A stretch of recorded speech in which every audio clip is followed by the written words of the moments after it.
Lorraine, France. The 19th of September, 1944. The fog came in before dawn, and it came in thick. A man standing in one of these fields cannot see the far end of it, and rolling into that fog is a column of the finest tanks on this earth. Panthers, factory fresh.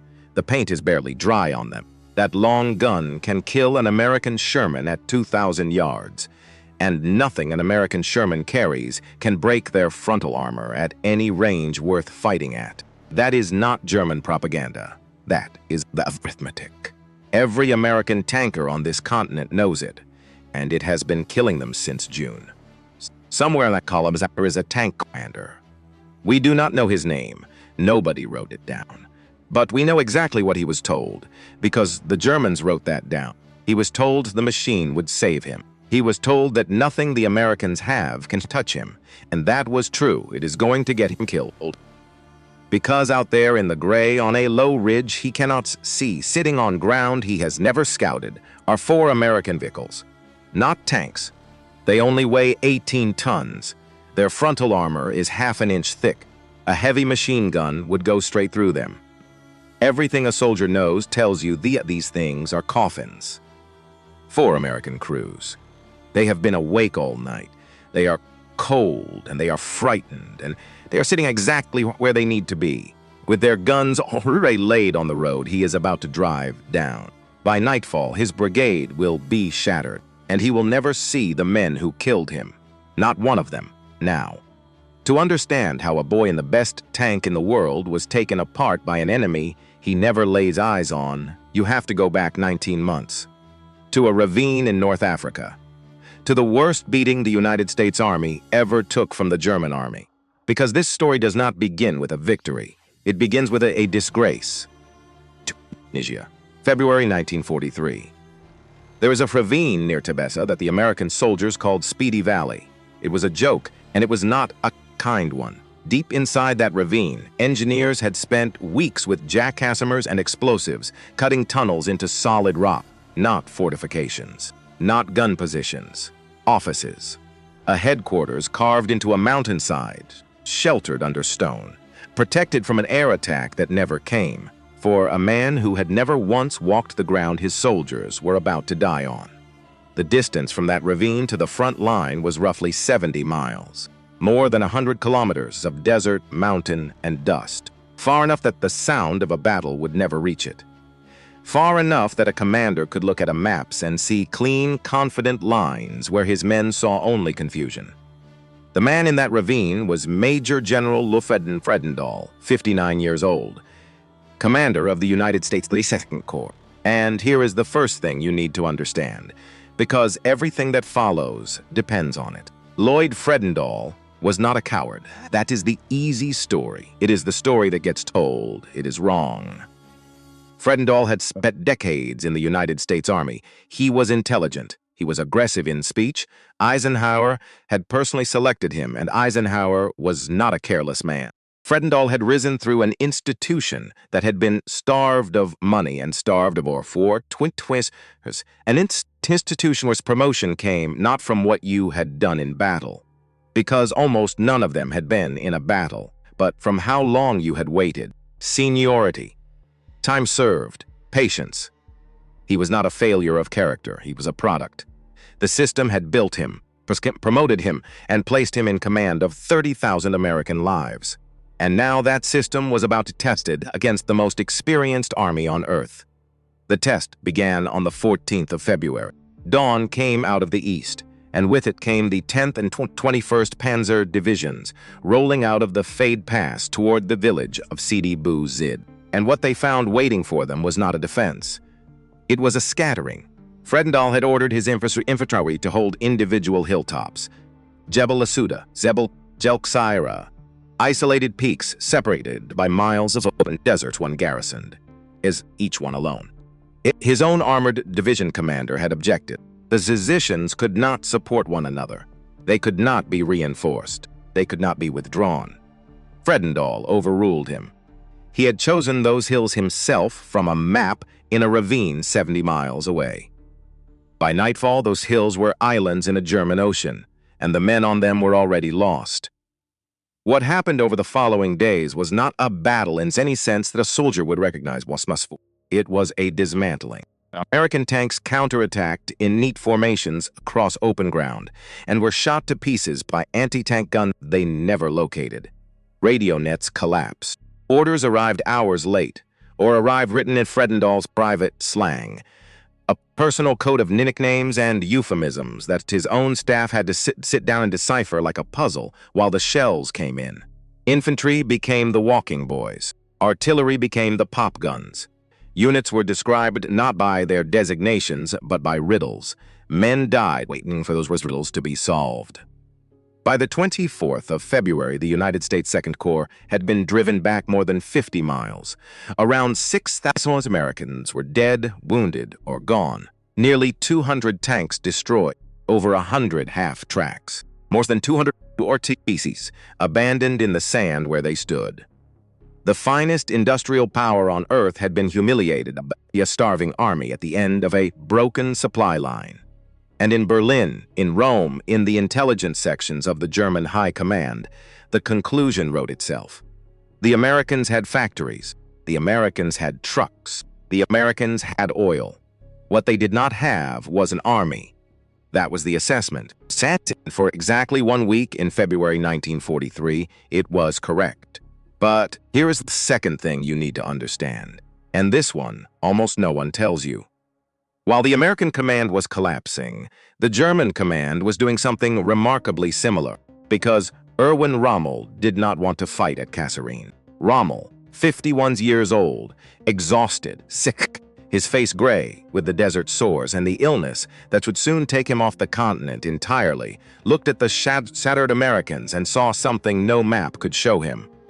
He saw an opening. He wanted to drive northwest, deep and hard, through Tebessa and beyond, into the rear of the entire Allied line in Tunisia. Not a raid, a strategic evisceration. He did not get it, because up in the north of Tunisia sat Colonel General Hans-Jürgen von Arnim, 53 years old, Prussian, aristocratic, commander of the 5th Panzer Army and Rommel's equal on the German command chart, which meant Rommel could not order him to do anything at all. Von Arnim thought Rommel's plan was a fantasy. He wanted a shorter, safer thrust to the north. And when the Italian High Command in Rome tried to settle the argument, they did what committees do. They split the difference. The offensive was divided. The axes of advance diverged. And most damning of all, von Arnim held back his heavy arm. The Tiger tanks, the very weapons that could have broken any Allied position in Tunisia, were kept in the north, under his own hand, away from Rommel. Read that again. The greatest German field commander of the war, standing in front of the most complete American collapse of the war, was denied the tanks that would have finished it. By the 22nd of February, Rommel called the whole thing off.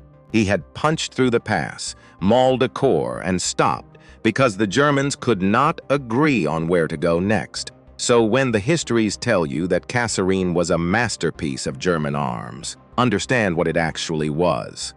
It was two rival commanders arguing across a battlefield, executing half of one plan and half of another, and still winning, because the Americans in front of them were worse. That is not a masterpiece.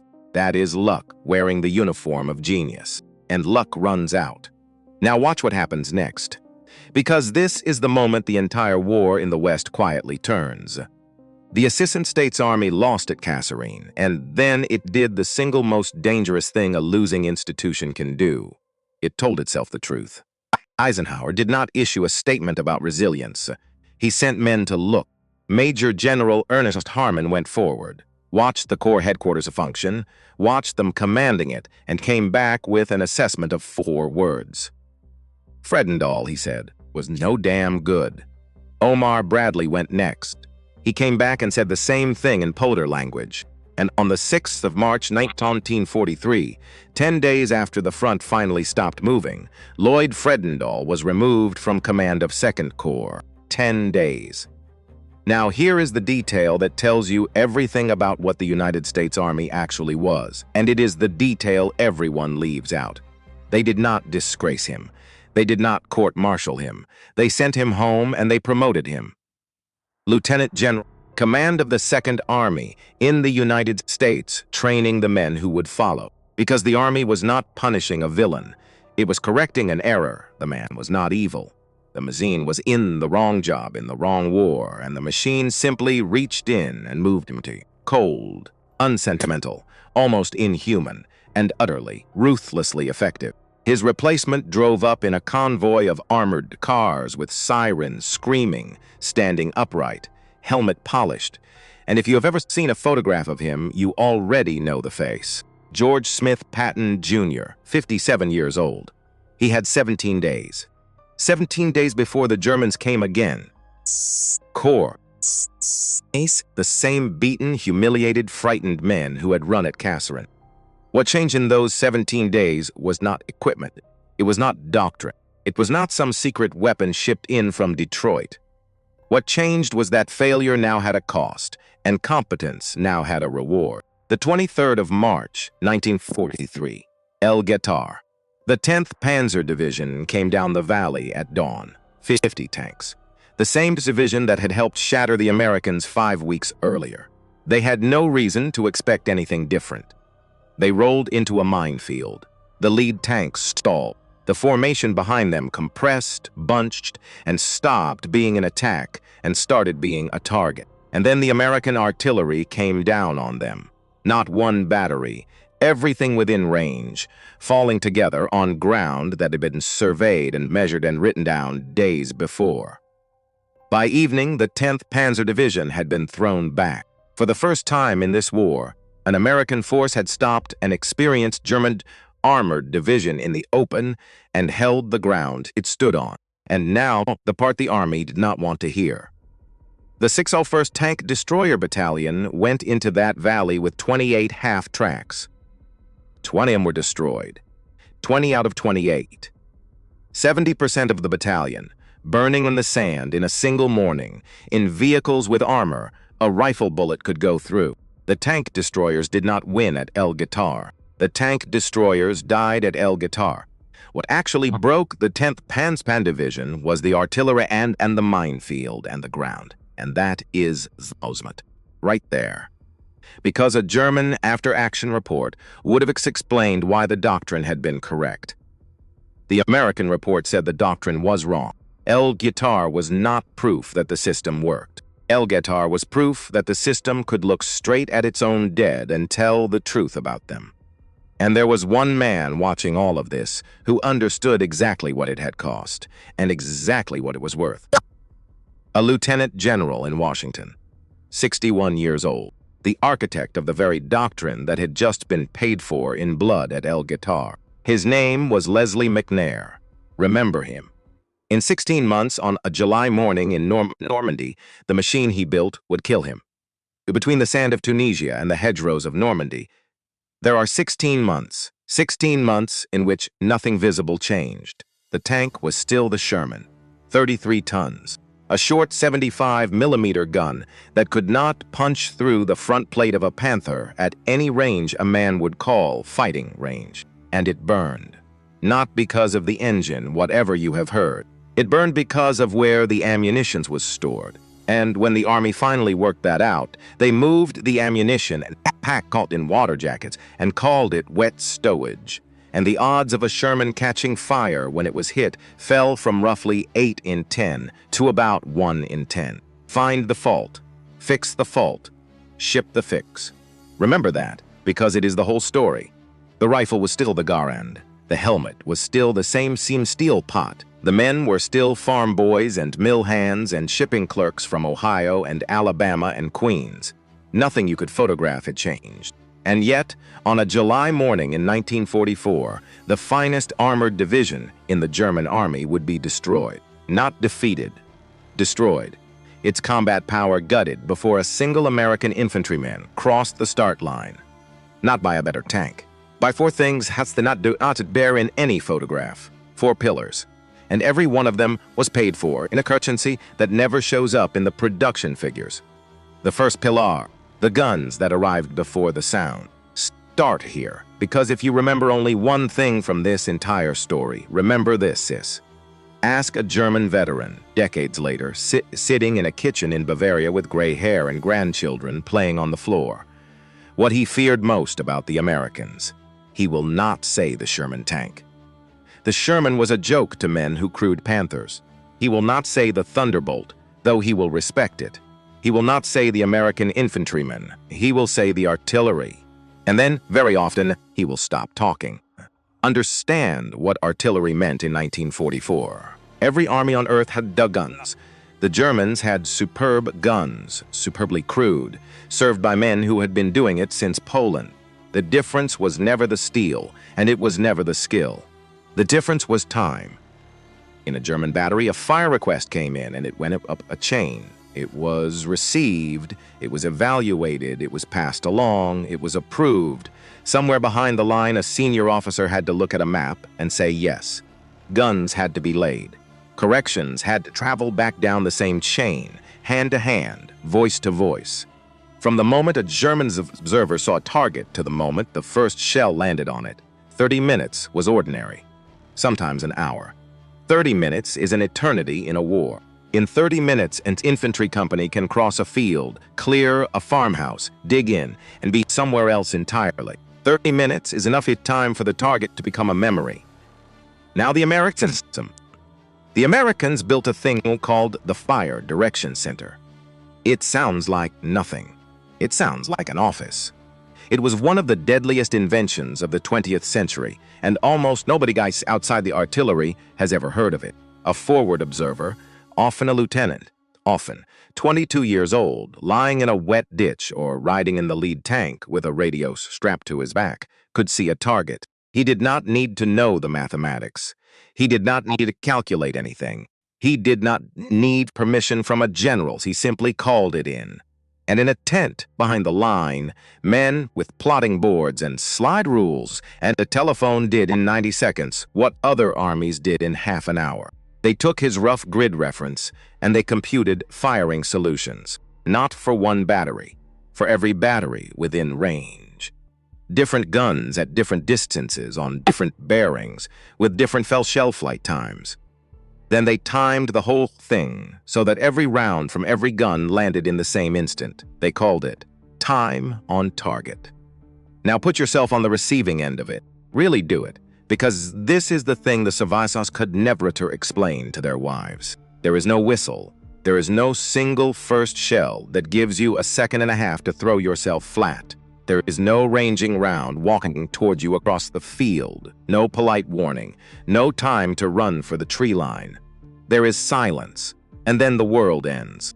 200 shells arriving in the same heartbeat, fired from guns miles apart that you never even heard. A man standing in the open does not get time to become afraid. Fear takes a moment. He does not get the moment. 3 minutes. That was the American response time for a battalion shoot. 6 minutes for divisional.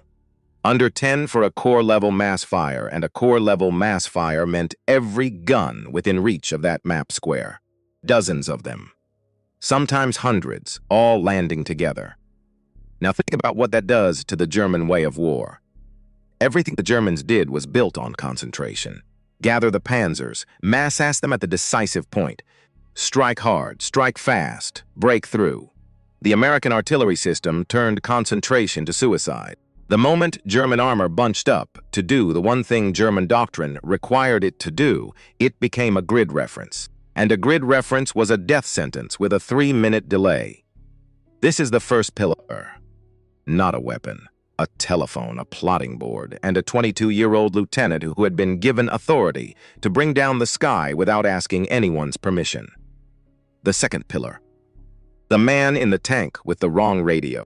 There is a photograph, if you go looking for it, of a Sherman in Normandy with an antenna on it that does not belong there. Sitting in the turret is a man in a tanker's jacket who has never commanded a tank in his life. He is a pilot. They have taken him out of a cockpit and bolted him into an armored box, and in front of him is a VHF radio ripped straight out of a fighter aircraft and wired into the tank. His name does not matter here, because there was dozens of them, and most of their names are gone. What matters is the wire, because that wire meant that when the lead column ran into a German gun position it could not see, and men started dying in a ditch, a lieutenant colonel did not have to file a request. He did not have to send it back to division, and division to corps, and corps across to an air headquarters, and then wait for the answer to come back down the same ladder 3 hours later when the war had already moved on and the men in the ditch were dead. He turned and shouted at the man in the tank behind him. And the man in the tank talked to the pilots, directly, voice to voice, right now. Over 4 P-57 Thunderbolts, 8 tons of aircraft, each built like a bank vault, 8 50 caliber machine guns in the wings, bombs and rockets hanging underneath. They were not sitting on a runway in England. They were already up there, circling, orbiting the column, listening. The Americans called it armored column cover. Minutes. Not hour minutes. The German soldiers had a word for them, J-Bo, short for Jag Bomber, Hunter Bomber. And by the summer of 1944, that word had stopped being a piece of vocabulary and become a state of mind. Because look at what it did to an entire army. It took the daylight away. Movement in daylight meant death. Resupply in daylight meant death. A column of trucks bringing fuel forward at noon was not a convoy. It was a queue of targets waiting their turn. So the Germans moved at night, which meant they moved slowly, which meant they arrived late, which meant the counterattack that was supposed to hit at dawn hit at midday instead, straight into an enemy who had spent the whole morning digging in and registering artillery. Field Marshal Gunther von Kluge, 61 years old, commanding all German forces in the West, wrote to Hitler and told him the truth. That was a genuinely dangerous thing to do in 1944. He said there was no tactic that could compensate for it. No maneuver, no brilliance, no amount of skill. Nothing that happened on the ground could answer what was coming out of the sky. Understand what that admission cost a man like von Kluge. He had spent 40 years inside an army that believed the answer was always more skill, always better training, or always a cleverer plan. And he was writing to his Führer to say that skill had finally run out of road. Weeks later, relieved of command and ordered back to Berlin, von Kluge stopped as staff car somewhere in France and took poison. That is the second pillar. Not a fighter plane, a radio in the wrong vehicle, and permission to use it. The third pillar. And the man who refused to be a hero, June 1944. Normandy, and the entire American machine, the artillery, the aircraft, the millions of tons of steel that had been carried across an ocean, stops dead. Not because of a German weapon, because of a hedge, the bocage. Nobody planned for it. Nobody looked at the aerial photographs closely enough to understand what they were actually seeing. From 10,000 feet, it looked like a hedge, a line of green. A field boundary. On the ground, it was a wall, a bank of packed earth, 4 feet high, built up by Norman farmers over 1,000 years, with root systems driving 12 feet down into the soil and a tangle of trees and brush growing 15 feet up out of it. And behind it, another one. And behind it, one. Another. Thousands of them, cutting the country into small fields, no bigger than a baseball diamond. Every field was a room. Every room had a German in it, and when a Sherman tried to climb the bank, it did the one thing a tank must never do. It reared up, nose to the sky, belly exposed.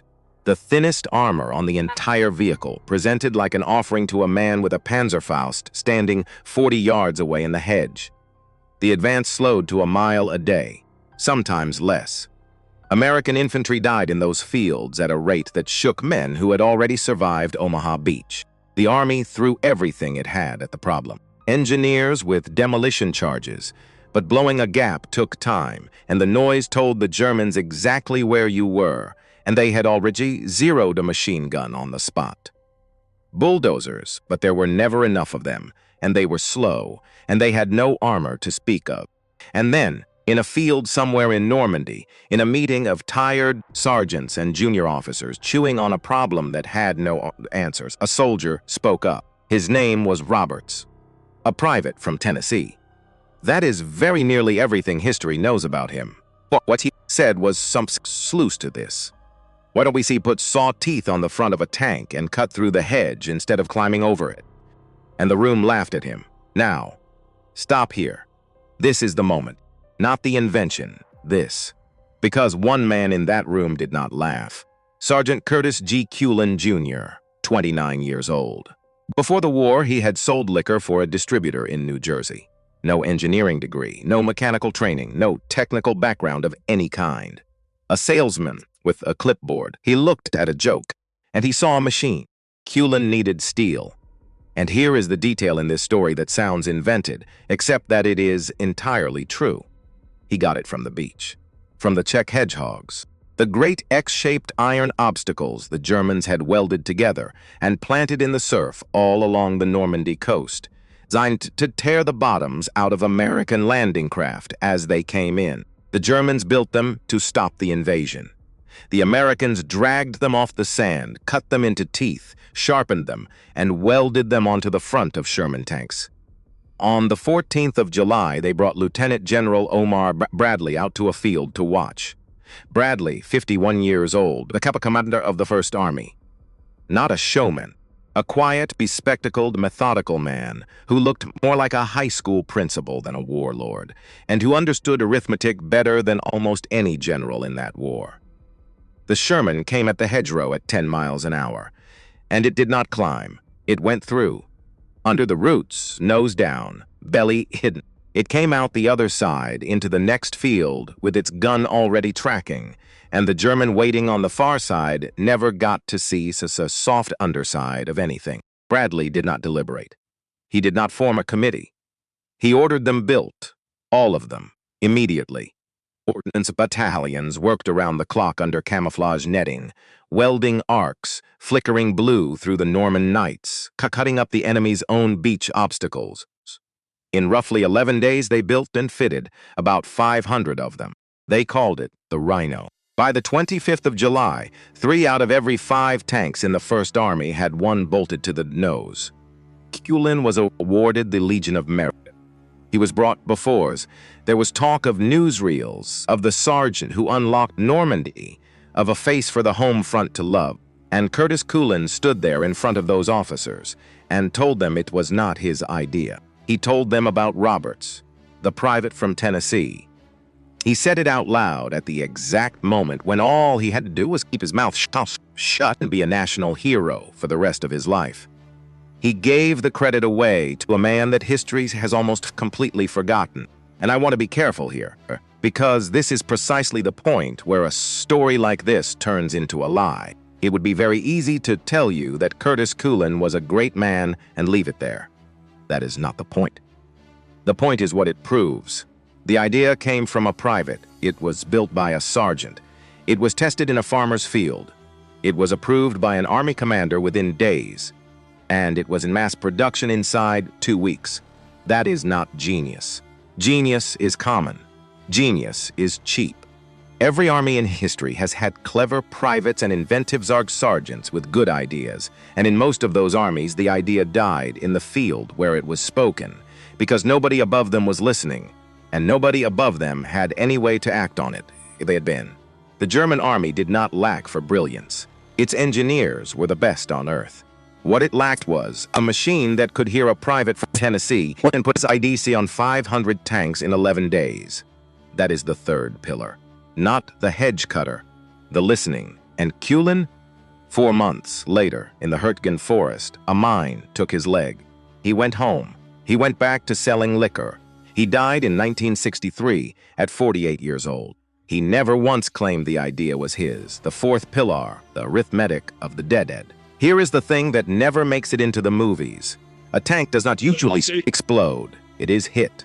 Something breaks. A track is thrown.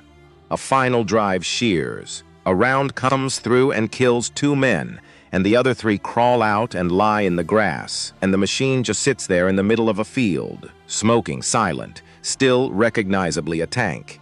And then everything depends on a single question. Who owns that field tomorrow morning? An American Sherman knocked out on a Tuesday was, by Wednesday, chained to a recovery vehicle and dragged rearward through the mud. By Thursday, it was sitting in an ordnance company. where men with cutting torches pulled out the wrecked seats and hosed out what was left of the crew compartment, patched the hull, and dropped in a new engine.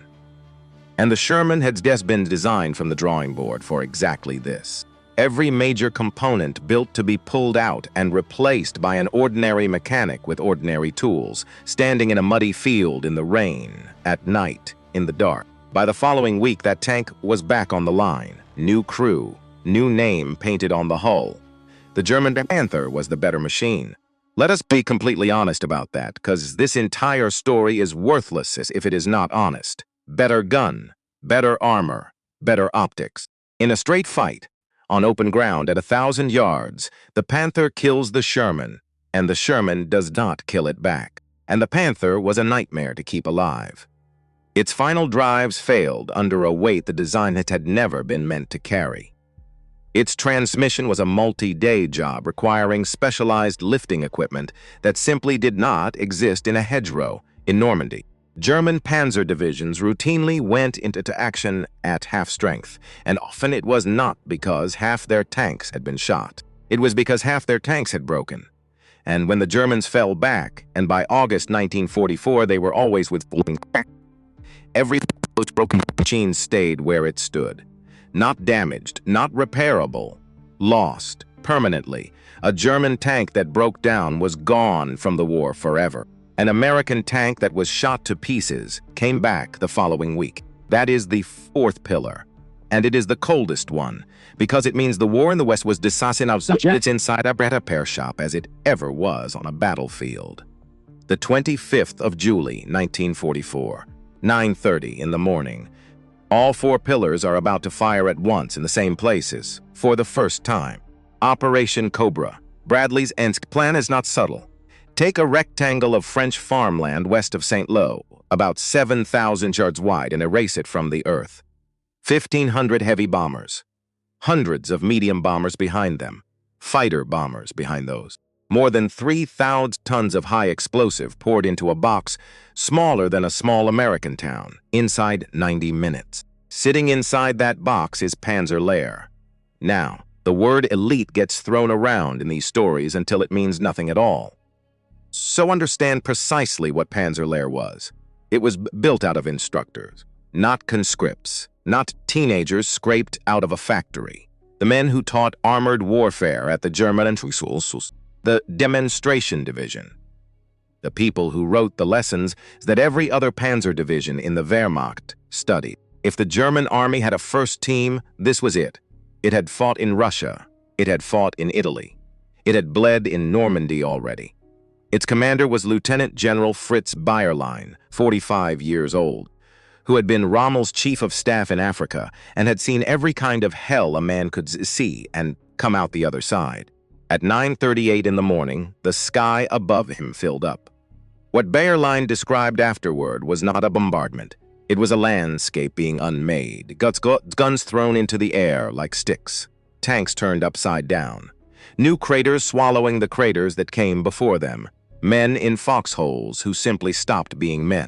And some of his soldiers, his instructors, his veterans, the best trained tank crews on the planet, climbed out of their holes and ran into the open ground, into the falling bombs, because something's inside their minds had finally torn, and running was all that was left in them.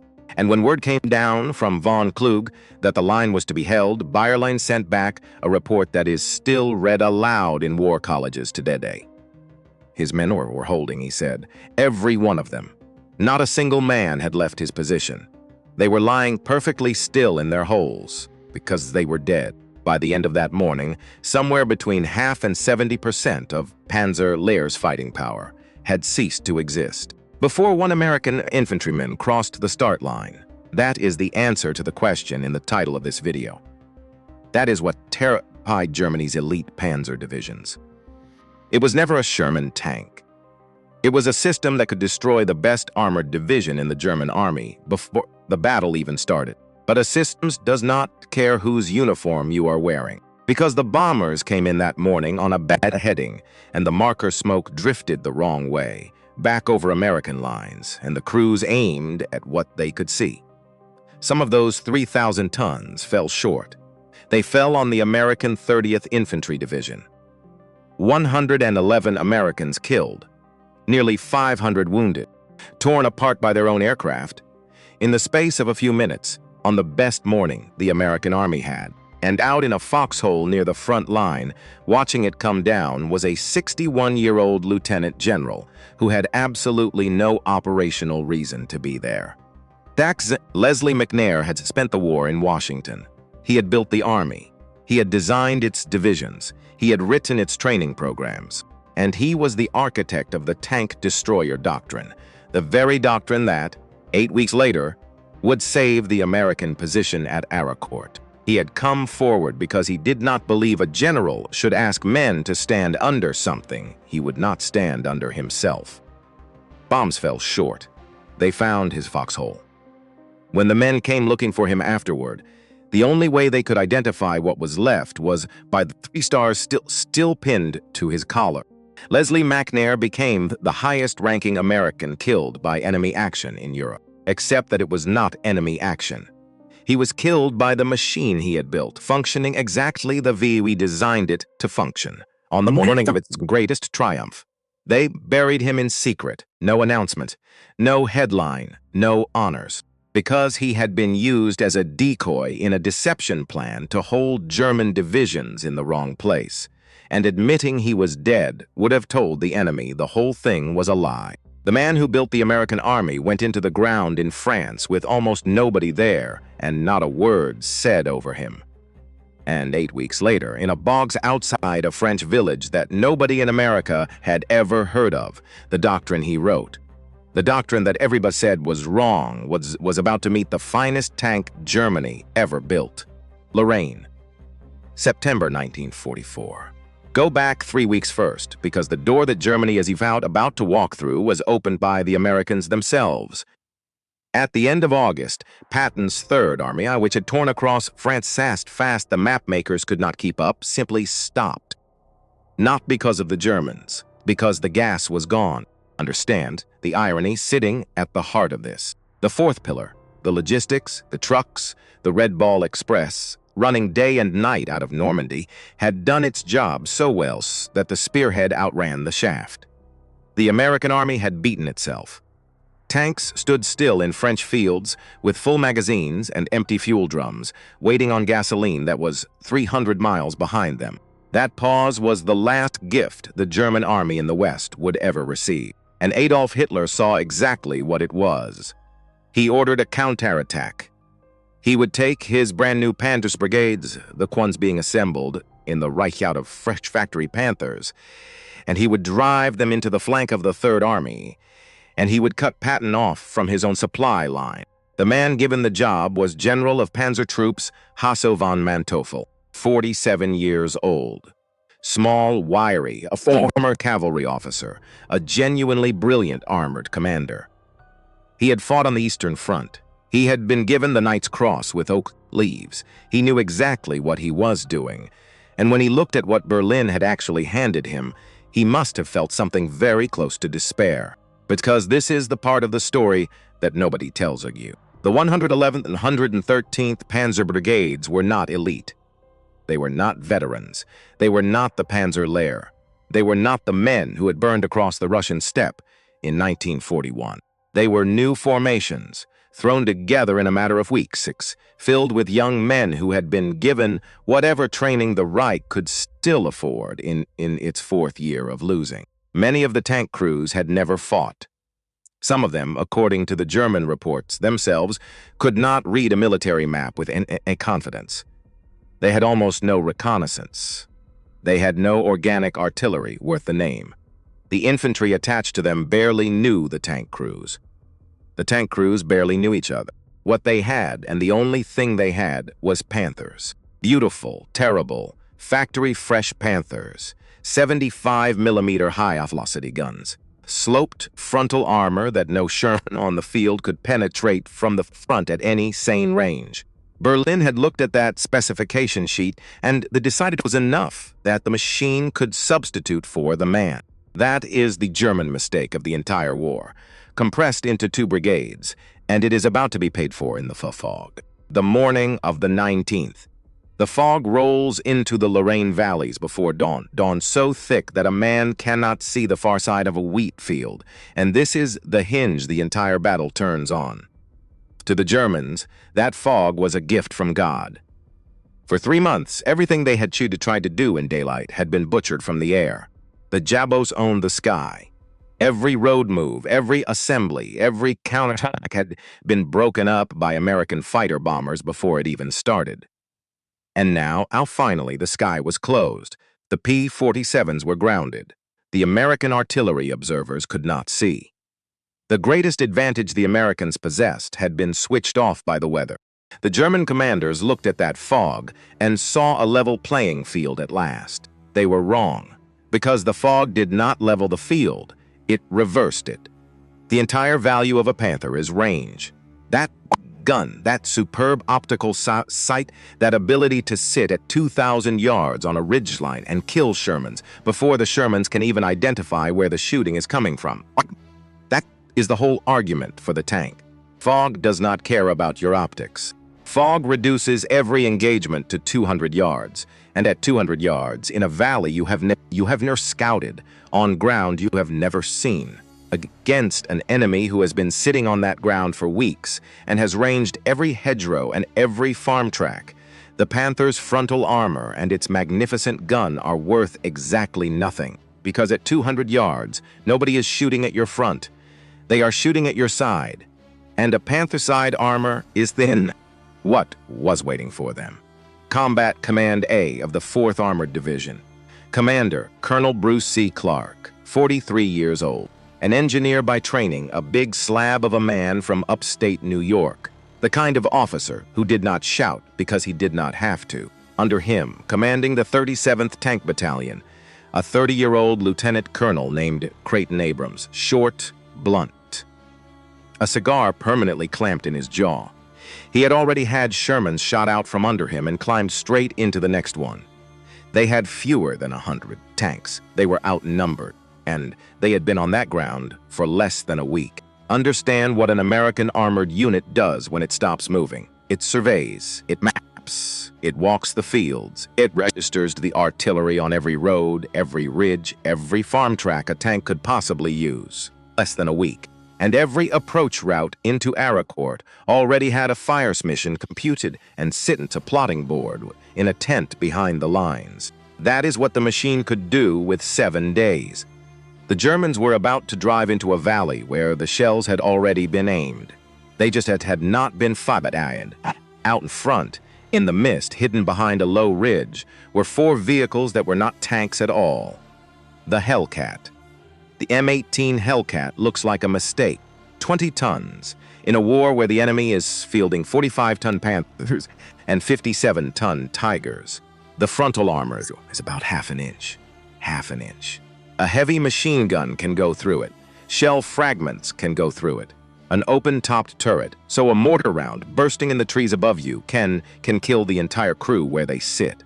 Every instinct a soldier has says this vehicle is a coffin and is the fastest tracked vehicle of the war. 50 miles an hour on a road. It carries a high-velocity 76mm gun that cannot break a Panther's front plate, but will go straight through its flank like a nail through a plank. That was Leslie McNair's doctrine. The doctrine everybody in the Army had been arguing about for 3 years. Do not build a heavy tank to fight tanks. Build something fast, hide it, let the enemy come to you, and shoot him in the side. Everybody said it was wrong.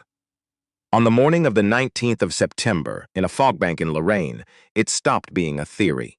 Lieutenant Edwin Leiper commanded 4 Hellcats of the 704th Tank Destroyer Battalion. He put them behind a ridge, huddled down, as engines off, guns laid on the road the Germans had to use, and he waited. The Panthers came out of the fog at a range where their armor did not matter, and their gun did not matter. They came in column, on a road with no reconnaissance out front, into ground they had never seen. The first rounds hit them from the flank. Now stop and get it inside that Panther turret with me for a second. Somewhere in that column there is a tank commander. Wade Zoe his name. Nobody wrote it down. But we know exactly what he was told, because the Germans wrote that down. You've been told for months that this machine is the finest tank on Earth, that it cannot be stopped, that the Americans have nothing that can touch you. You believe it because it is true. And now the tank in front of you is burning, and the tank behind you is burning, and you cannot see a single enemy vehicle anywhere. Not one. You do not know where the shooting is coming from.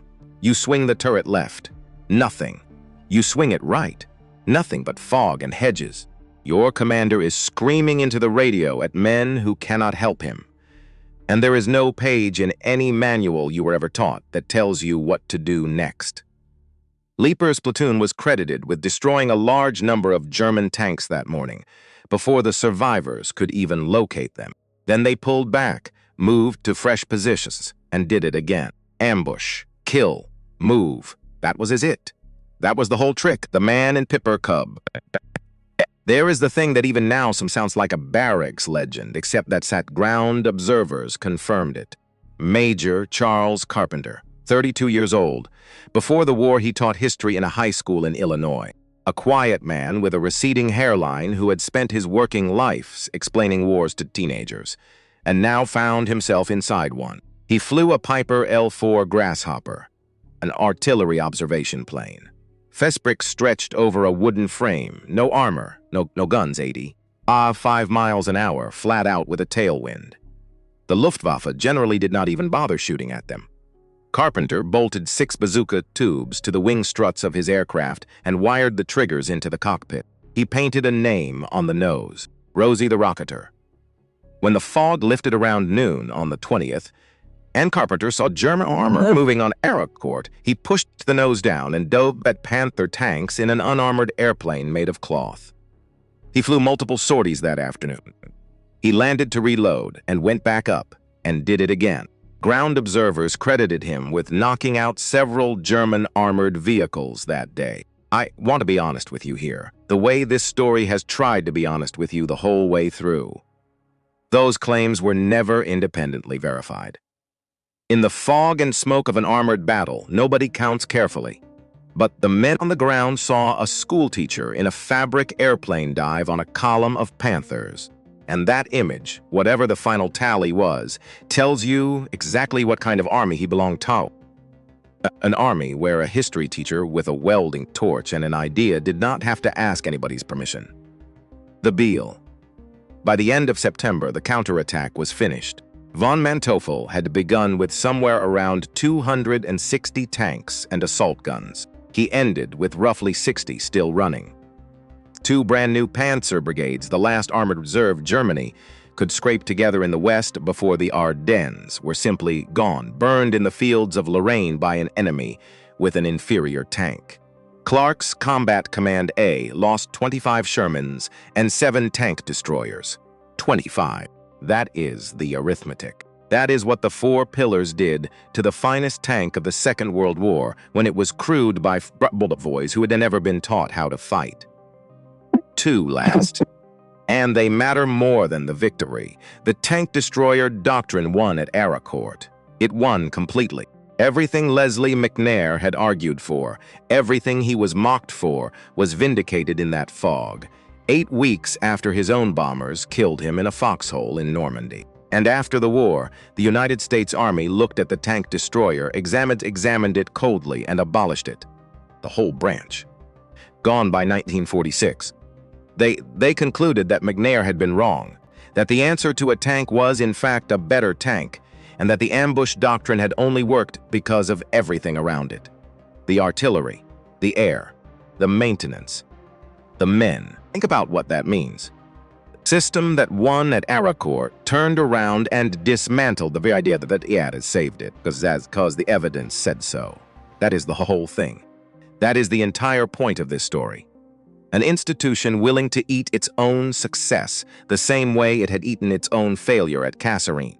And the second thing, do not let anybody tell you the American army had become a miracle, because in that exact same autumn, this exact same army walked into the Hurtgen forest, where the trees killed the artillery advantage, and the canopy killed the air support, and the mud killed the tanks. And it fed division after division into a meat grinder for months, and achieved almost nothing. That same army threw itself at Fort Driant outside Metz and was thrown back, bleeding, by a fortress built in the 19th century. The system was not magic. The system was not invincible. The system was simply better than the other one. And in a long war, that is all it ever has to be. So go back one final time to that young German tank commander, sitting in the fog outside Aracourt, in the best tank on the battlefield. He had the better gun. He had the better armor. He was told over and over that the machine would save him. He was not beaten by a Sherman. He was beaten by a lieutenant on a plotting board 3 miles away, by a mechanic in a muddy field who had a burned-out tank running again in a week, by a private from Tennessee whose joke about saw teeth got welded onto 500 tanks, by a 61-year-old general who wrote a doctrine and then died under his bombers' own living in it. He was beaten by a machine that could learn. It was never the tank. It was the system standing behind the tank. And the terrible thing about that system, the thing the Germans never understood until the fields of Lorraine were full of burning Panthers, was that it fed on its own mistakes. And it never stopped being hungry.